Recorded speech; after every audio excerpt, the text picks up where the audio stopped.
y'all can just tell I'm too passionate. Let me calm down. Today's video is a little bit interesting because I'm gonna take my foundations on a little speed dating situation or speed honesty situation. Basically, in like 30 seconds or less, I'll tell you guys my thoughts on these foundations and also rate them. Okay, I have a good amount, not too much. She's cute, so let's go ahead and jump into it. So the first one I do have is a Rare Beauty foundation. I remember when I wore this, I didn't really love it, but I used it as a way to, like, you know, spot conceal or like my no makeup but it's super lightweight. It's easy to use with the applicator, but at the same time, it wasn't my favorite when I used it on my face. I just felt like I love a good liquidy foundation. This one kind of feels like a spot concealer almost, I want to say. So I will rate this 6.5 out of 10. The next one is the Milani Conceal and Perfect Foundation. I was so obsessed with this when this came out. It is a great drugstore foundation. If I was to rate this, I would give it an 8.5, almost 9 out of 10, to be honest with you guys. It conceals your face. It looks so natural. It's not cakey. It blends really well. And I remember the color chestnut was like spot on for my, you know, skin tone. So this is a really good foundation if you're looking for a good drugstore one. Now the Fenty one, I do have two. I have the shade 420 and 425 in their Pro Filter foundation. I've always been honest with you guys. This foundation here wasn't my absolute favorite. If I was to rate it, honestly, you guys, I'll probably give it a 7.5. I feel like, you know, I do love matte foundations, but it's a little bit too matte on my skin sometimes. But I do love this for like light wear. Like if I use a little bit of this and put it all over my face, I'm good with it. But it's just not my favorite. I don't reach for it often, just being super honest. But I do love this foundation from them. This is their Fenty Beauty Ease Drop Blur and Skin Tint, the shade 20. This is like my type of texture when it comes to foundation. This just blurs your skin. It is super lightweight. It is a skin tint, so it's not supposed to give you a lot of coverage, but it does enough for the summertime. So I would give this a 9 out of 10. It is so good. I feel like Fenty, like this right here, this type of texture is what I'm looking for. And if you don't like a lot of makeup, then this is for you. Next up, I do have the Rare Beauty stick foundations. I have Tiger Eye and I also have Sienna. These are what it looks like right here. I actually really like these. I never fully use it as a foundation because it's so little, but I love it as a spot, you know, applicator, if that makes sense. I love how blendable it is. I'm not really a big stick foundation person, but if I was to rate this, I'll give it an 8.5. You can use this in a lot of ways to conceal your under eyes, your spots, whatever, or as a full foundation as well. But I love the way it blends. It blends really well and it sits well on the skin. So these are really good. I feel like you just need a little bit more product. I don't know how much is in here. 3.7 grams, 0.13 ounces.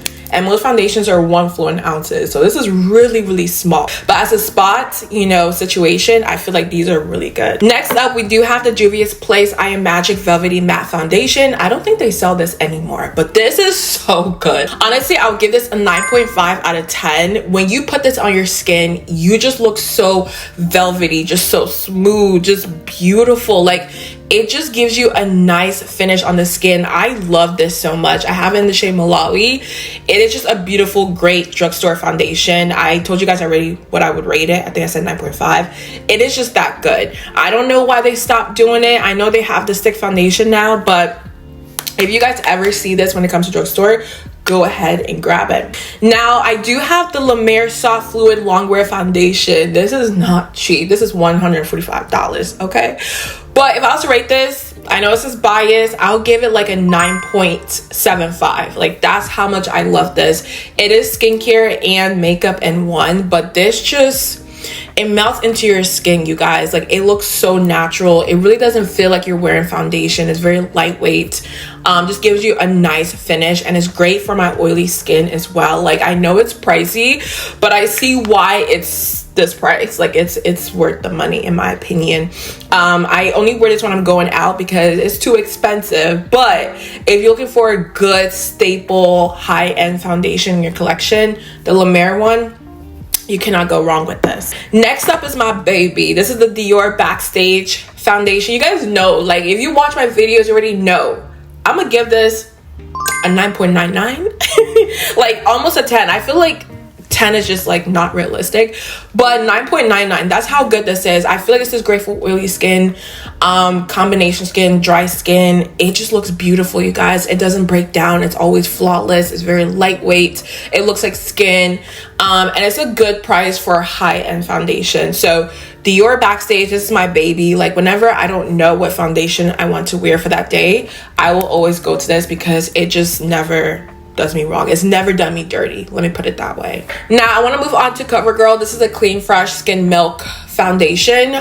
This has coconut milk and aloe extract. It's very nice, gives you a dewy finish. I don't reach for this, to be honest with you guys, and I remember when I wore it, I didn't like love it. I wasn't obsessed with it. Otherwise I would wear it often, but it's not a bad starter foundation, okay? If I was to rate this, I would probably say a 7. I'll give it a 7, but it's a dewy finish and I'm oily and I just don't reach for it often, so that's the only thing. But it's a great starter foundation, just not one of my favorites, if I'm being honest. Now the next one is the Charlotte Tilbury Airbrush Flawless Foundation.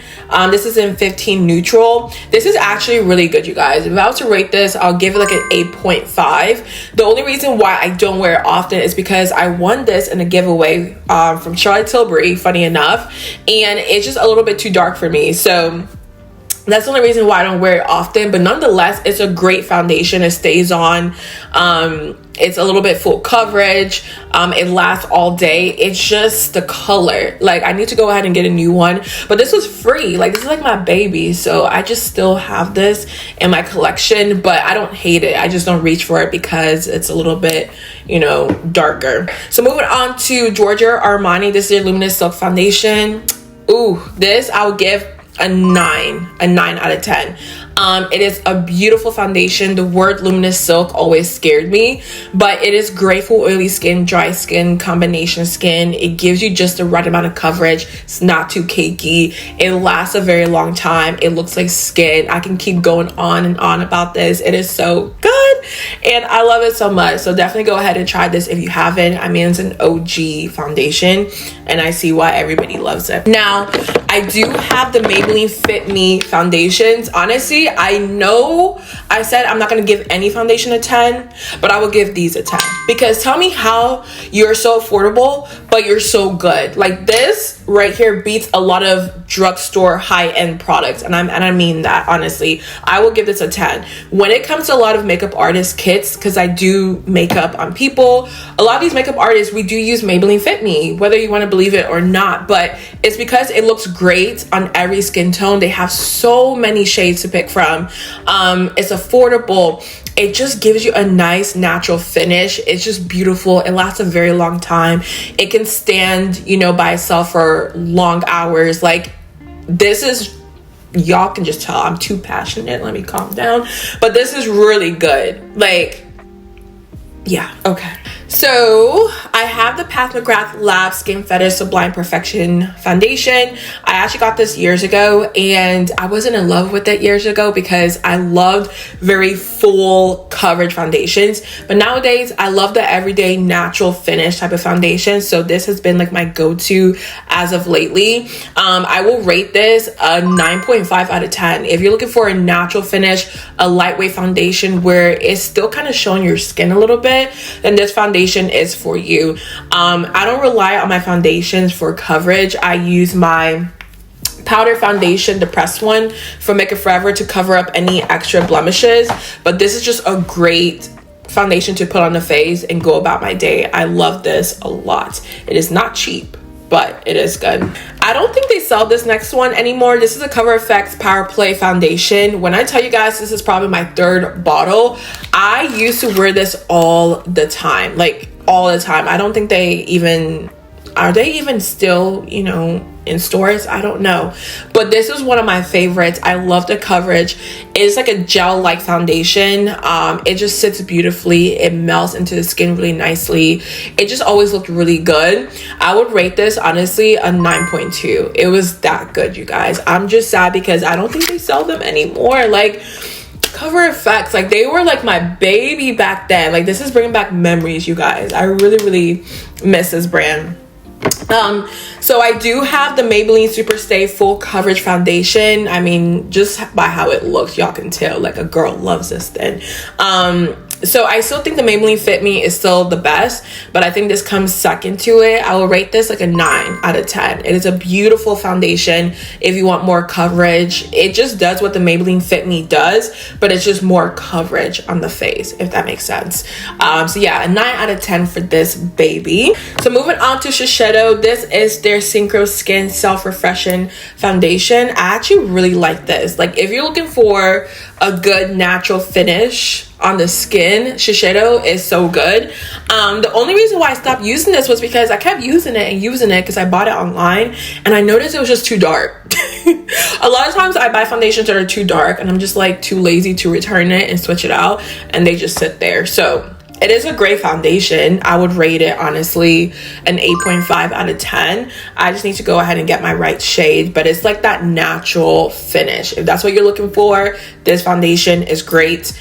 And it just looks like skin, like your skin, but better pretty much. So 2 more left. I do have the Nars Radiance Longwear Foundation. This is really great. I have in the shade Marquises. I feel like Marquises in this line is a little bit too orangey on my skin. I don't really love this color on me, but this foundation is great if you just want like a natural finish. It is great for oily skin, dry skin, combination skin. It just looks very natural on the skin, and it still has coverage. Don't let it trick you. It says natural, but it still has some coverage to it. Okay, so this was like everyone's baby, and I do have their other foundation, the mattifying one. I don't know where that is, but that one I will put it on the screen for you guys in the name. That one I would rate a 9.5 out of 10. That one is so good. Like if you're looking for a full coverage foundation that will last all day where you don't get oily at all, that foundation is like my baby. Okay, and speaking of that too, I don't know where some of my foundations are because y'all know I just moved. The Estee Lauder foundation, baby, that's a 10. I have been through it with that foundation. In terms of like, I've been in hot weather, I've been like in places where like your foundation is supposed to break down, and the Estee Lauder foundation never breaks down on me. Like it always looks good wherever it is. My babies, wherever they are, they're probably in some box somewhere in my garage. Those 2 are really good. And then last but not least, I do have the Huda Beauty Easy Blur Foundation. That's actually what I'm wearing today on the face. This is really good. If I was to rate this, I would give it a 9.2 out of 10. I just love how natural it looks on the face. It looks like my skin. It does have a little bit of glow to it. I have no highlighter on my face, but my face still continues to look glowy every single time. I don't know how, but it gives you like a blurred feature on the face, airbrush look. Huda just kills it when it comes to her products. I just love her products. Honestly, they're always really good, and this is no exception. And plus they have a lot of shades to pick from.